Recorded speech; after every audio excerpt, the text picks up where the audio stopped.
오늘 함께 참고할 말씀은 출애굽기 25장입니다. 지난주 읽었는데요. 오늘은 17절부터 보겠습니다. 25장 17절부터 22절까지 큰 소리로 합독합니다. 시작. 순금으로 속죄소를 만들되 길이는 2규빗 반, 너비는 1규빗 반이 되게 하고 금으로 그룹 둘을 속죄소 두 끝에 쳐서 만들되 한 그룹은 이 끝에 또 한 그룹은 저 끝에 곧 속죄소 두 끝에 속죄소와 한 덩어리로 연결할지며 그룹들은 그 날개를 높이 펴서 그 날개로 속죄소를 덮으며 그 얼굴을 서로 대하여 속죄소를 향하게 하고 속죄소를 궤 위에 얹고 내가 내게 줄 전급판을 궤 속에 넣어라.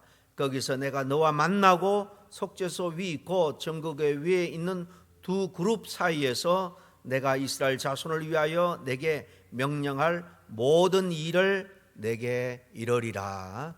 아멘. 성막에 대해서 우리가 쭉 살펴보는데요. 지난번 이 법궤에 대해서 우리가 법궤가 우리에게 주는 영적인 의미를 한 3주 전에 나눈 것 같은데요. 오늘 그 법궤 위 속죄소 그리고 속죄소 양 끝에 있는 이렇게 날개를 펴고 있는 이 그룹 천사가 우리에게 이 그림이 이 모양이 우리에게 주는 영적인 이 비밀 영적인 귀한 진리를 함께 나누고자 합니다. 그래서 이 속죄소와 그룹들의 영적 비밀이라는 제목으로 말씀을 나눌 텐데요. 이제 한 두세 번 더 하면 성막론도 이제 마무리가 되겠습니다. 언약궤를 덮는 이 덮개죠. 이 뚜껑 이것을 가리켜서 속죄소라 그럽니다. 여기 두 서랍이 이렇게 무릎 꿇고 금으로 된 이 덮개에 이렇게 여기 보니까 붙여서 만들라 그랬죠. 이 전체가 속죄소입니다. 그러니까 이 속죄소의 영적인 의미 또 이 두 그룹 천사가 날개를 펴고 속죄소를 바라보고 있는 이 그림에도 귀한 영적인 메시지가 있다는 것입니다. 오늘 17절 이하를 읽었는데 여기 보면 하나님께서 모세에게 성막의 이 지성소 안에 두어야 될 이 언약궤의 덮개 속죄소죠. 여기에 대해서 이제 지시를 하시는 장면이 쭉 등장을 합니다. 순금으로 만들고 양쪽에 한 그룹씩 날개를 편 모양으로 만들어 붙이라 그랬습니다. 이 속죄소는 영적으로 뭘 말하는 건가? 첫 번째로 속죄소에 대해서, 둘째로 이 그룹에 대해서 나눠서 잠깐 생각해 보겠습니다. 첫째로 이 속죄소는 이 이름에서 알 수 있는 것처럼 이 속죄의 자리입니다. 하나님께서 인간의 죄를 속량해 주는 자리가 바로 이 속죄소예요. 속죄소는 이스라엘 백성의 죄를 바로 용서받는 그런 기능을 하는데 레위기 16장에 보면 대속죄일에 그러니까 제 유대력으로 7째 달 10일입니다. 대제사장이 1년에 한 번씩 속죄소에 속죄 제물에 피를 뿌려서 이스라엘 죄를 속하는 그런 의식을 수행합니다. 물론 5대 제사 중에 번제, 소제, 화목제도 있지만은 속죄제, 속건제가 있습니다. 이 속죄제, 속건제는 둘 다 어떤 죄를 사하기 위해서 드리는 그런 제사인데요. 나중에는 구분 없이 됩니다. 그러니까 우리가 일상 가운데 죄를 범할 때 우리가 하나님의 백성으로 참된 우리의 믿음을 하나님의 자녀됨을 우리가 지키기 위해서는 바로 그때마다 속죄제를 드려야 됩니다. 그런데 일상이 바쁘고 영적으로 게으르고 그러다 보면 무의식 중에 알게 모르게 또 죄를 범한 것도 우리가 또 의도적으로 속죄제를 이렇게 드리지 않고 지나는 수가 많이 있습니다. 그래서 하나님께서는 더 큰 은혜로 그 모든 것을 대제사장이 단번에 다 속량해 주는 그런 절기를 지명해 주시죠. 그게 바로 대속죄일입니다. 7월 10일인데요. 바로 이 대속죄일에는 대제사장이 이스라엘 백성 전체의 죄를 다 뒤집어 씌운 희생 제물을 잡아 그 피를 바로 이 속죄제의 뿌림으로 말미암아 이스라엘 백성들의 1년 동안 범한 죄를 다 속량해 주는 그런 의식을 행합니다.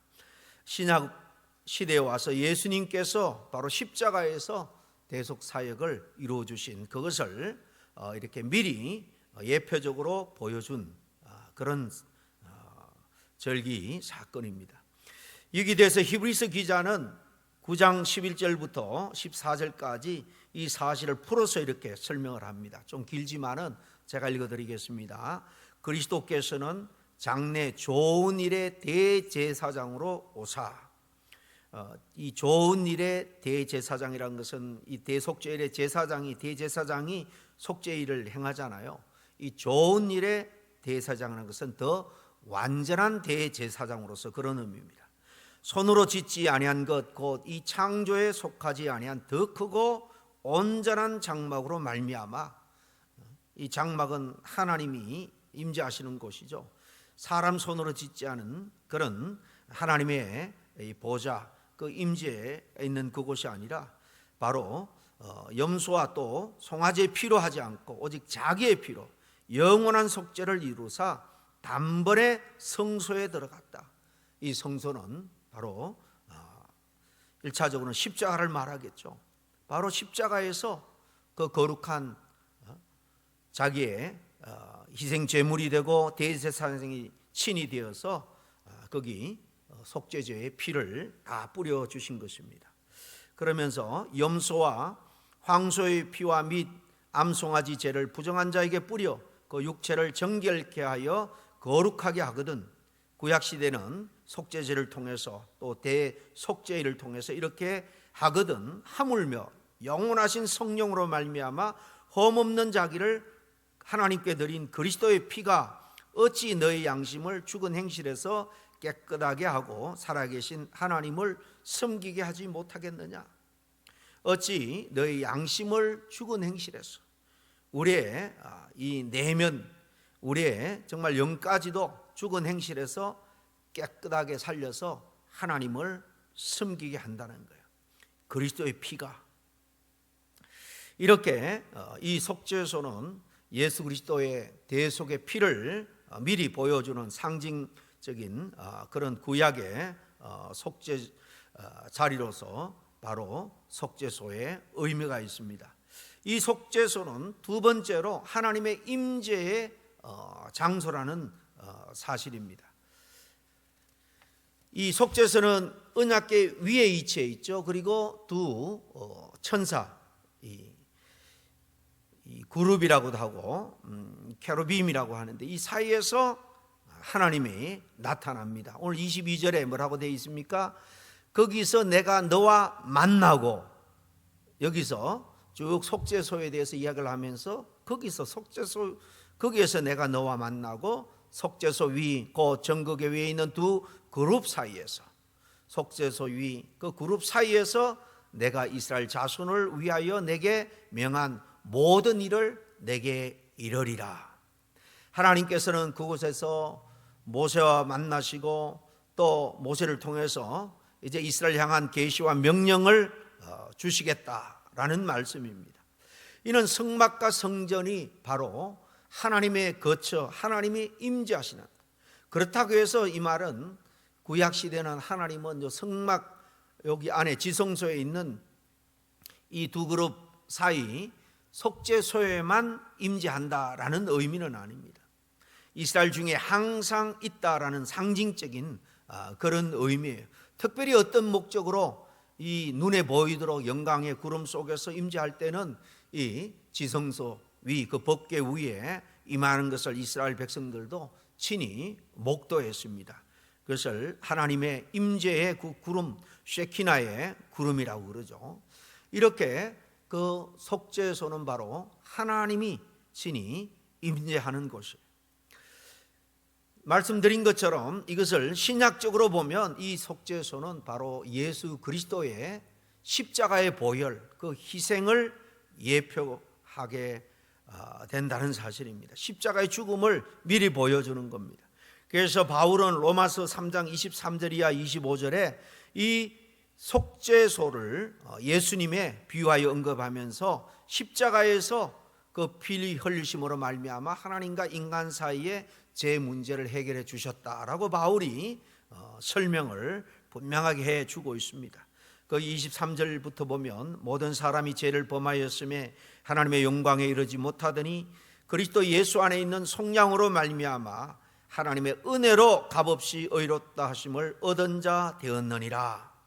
이 예수를 하나님이 그의 피로서 믿음으로 말미암는 화목제물로 세우셨으니 이제 주님이 십자가에서 이 희생제물이 되셔서 피를 흘려주셨는데 우리 그것을 믿기만 하면 하나님과 이 죄인의 관계에서 화목하게 된다는 것입니다. 이런 하나님께서 길이 참으시는 중에 전에 지은 죄를 관가하심으로 그것을 죄로 인정하지 않고 덮어주시는 거죠. 자기의 의로우심을 나타내려 하심이니 그랬습니다. 이러보건대 속죄소는 단순히 거룩한 그 성물들 중에 하나가 아닙니다. 예수 그리스도의 속죄 사역을 상징하는 예표로서 또 하나님의 임재가 나타나는 거룩한 장소로서 중요한 의미를 가집니다. 이런 개념은 신약에서 바로 예수 그리스도의 이 복음 진리, 십자가의 구속 사역을 이해하는데 아주 중요한 배경이 되는 것입니다.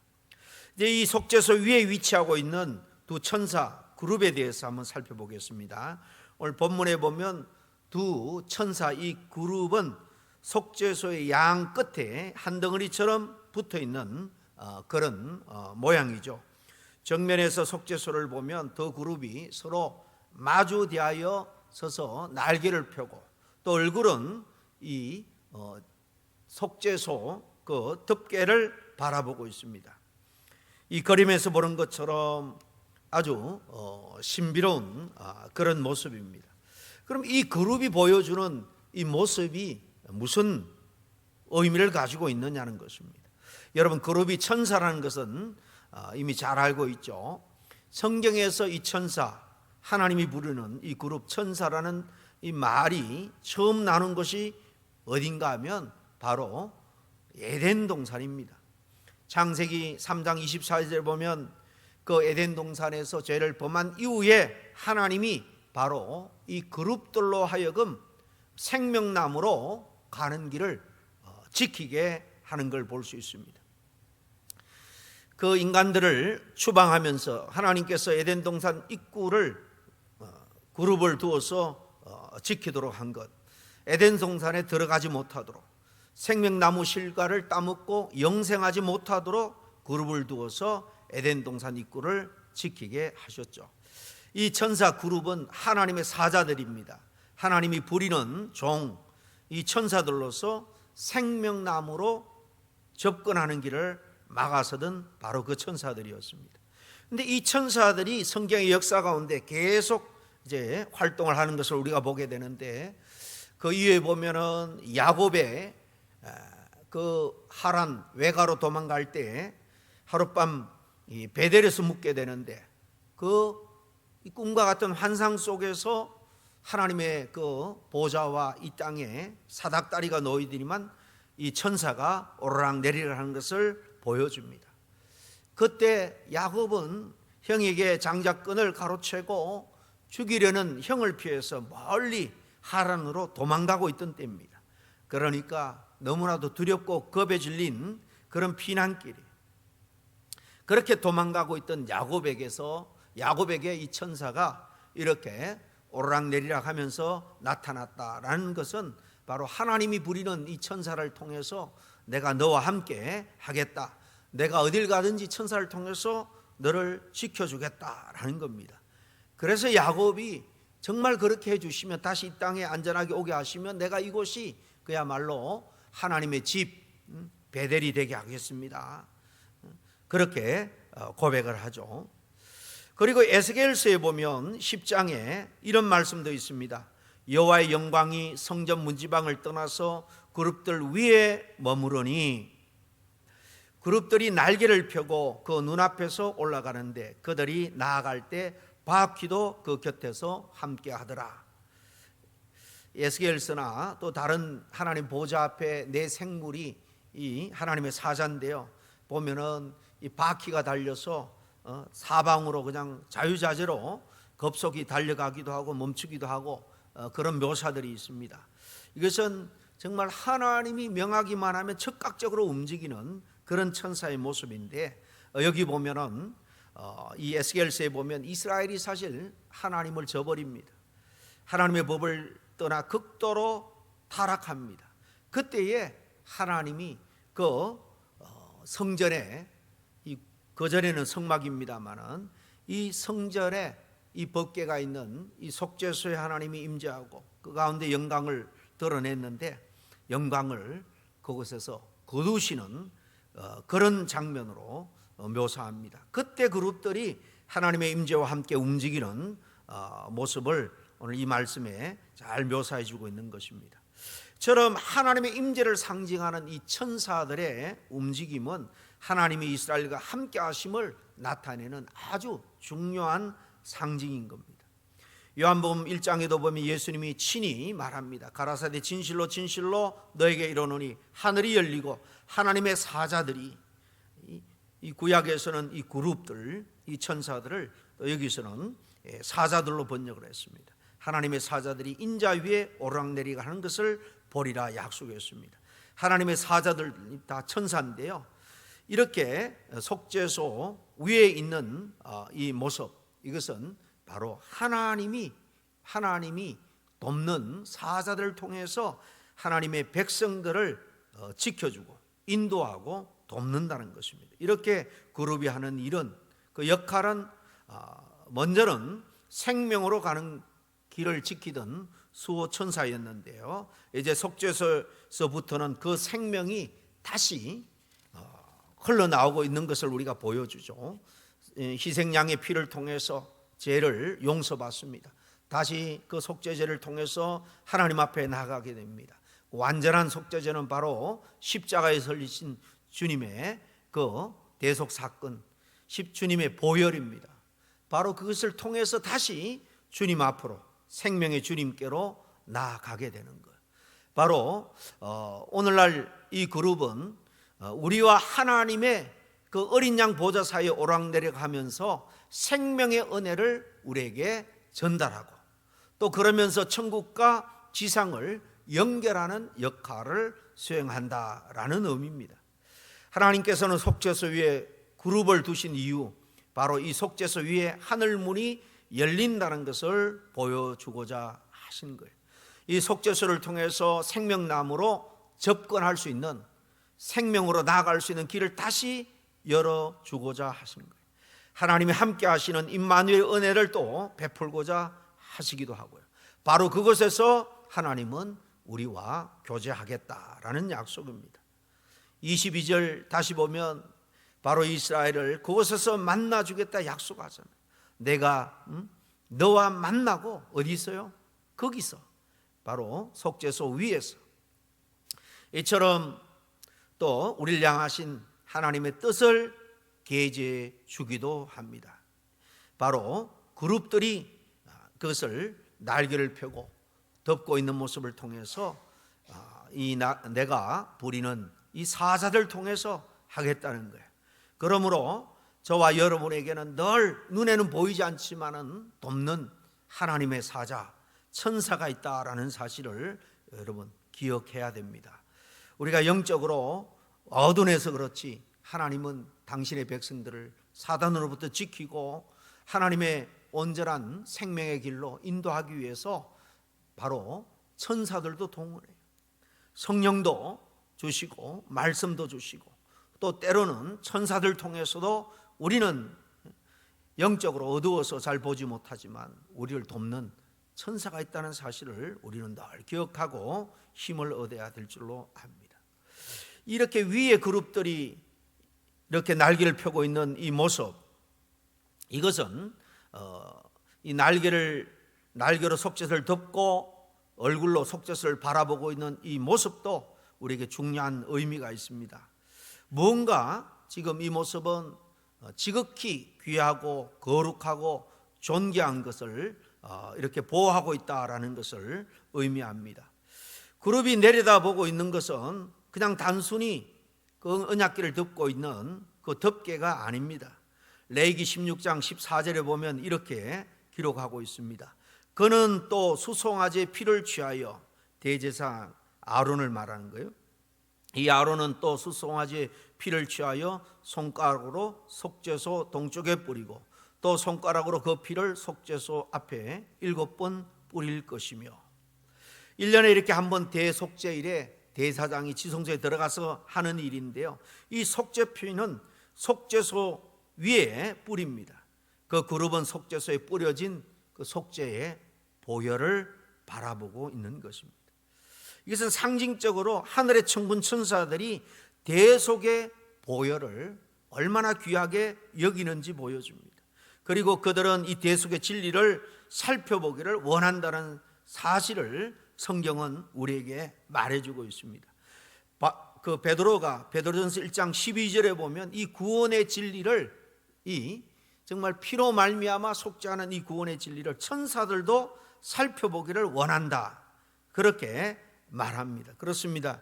이 구원의 은혜는 얼마나 귀하고 거룩한지 모릅니다. 천사들도 흠모할 만한, 천사들도 이 복음의 진리를 살펴보고 배우기를 원한다는 거예요. 바울 역시 내가 이 복음을 부끄러워하지 않으니, 이 복음은 바로 십자가의 복음입니다. 이 복음은 모든 믿는 자에게 주시는 하나님의 능력이 됨이라 그랬잖아요. 어떤 주석가는 지성소에 들어가는 것은 그리스도인의 영적 체험의 본질을 보여준다 그랬습니다. 특히 지성소에서의 체험은 그리스도인의 영적인 체험에 있어서 최고의 경지를 보여주는 것이다 라고 합니다.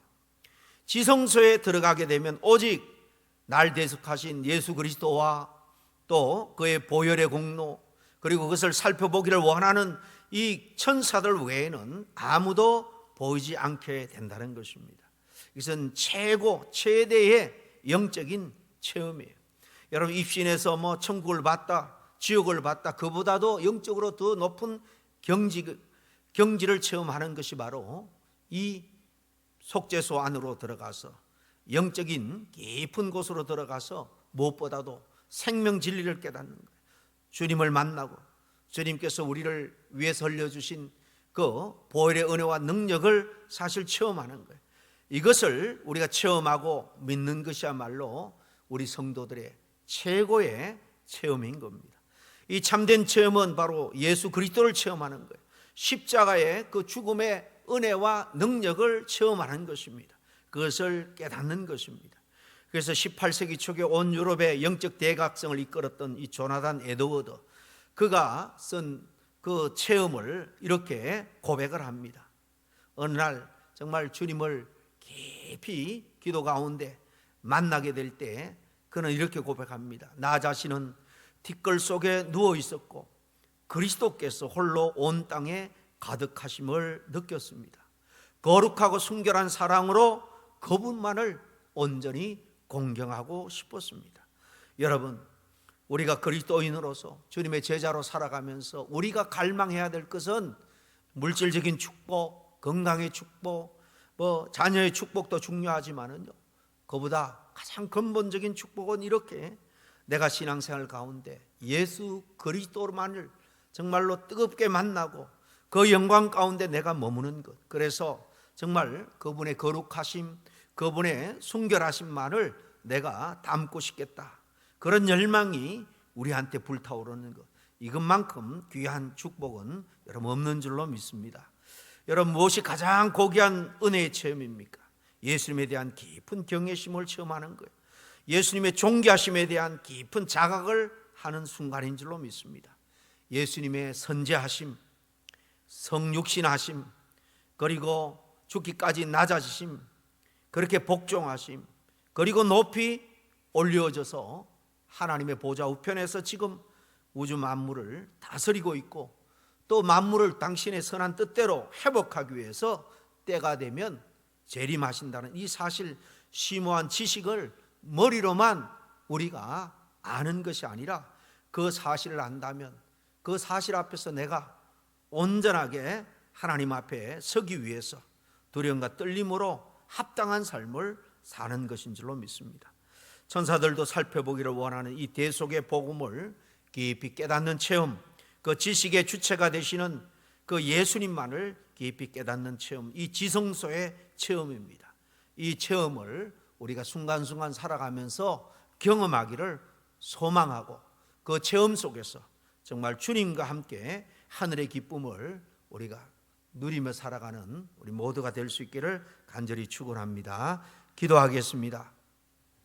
하나님 아버지, 우리는 신앙생활하면서 신앙에 정말 가장 중심되고 핵심되는 내용과 목적을 상실하고 살아갈 때가 얼마나 많은지 모릅니다.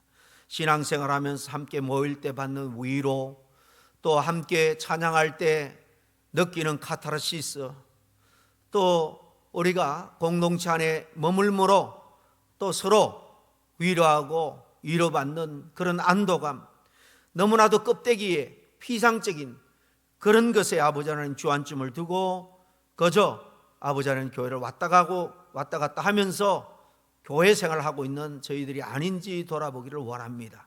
아버지 하나님, 주님은 지금도 살아계시고 또 주님이 부리시는 그 천사는 지금도 알게 모르게 우리 주변에서 또 우리와 함께 하나님의 백성으로 승리할 수 있도록 계속해서 도우시고 인도하시고 때로 각성하시고 때로 고난과 고통을 통해서 깨닫게 하시는 줄로 압니다. 아버지 하나님, 영적으로 깨어있는, 그래서 정말 우리가 신앙생활하면서 가장 신앙생활의 본질에 접근하여서 십자가의 복음의 은혜를 날마다 감격하고 감사하며 살아가는, 그래서 십자가의 은혜 앞에서 어떤 고난도 고통도 역경도 다 품을 수 있는 그 큰 감격 속에 능력 있는 신앙인으로 살아갈 수 있는 우리 모두가 될 수 있도록 도와주시옵소서. 예수님 이름으로 기도하옵나이다. 아멘.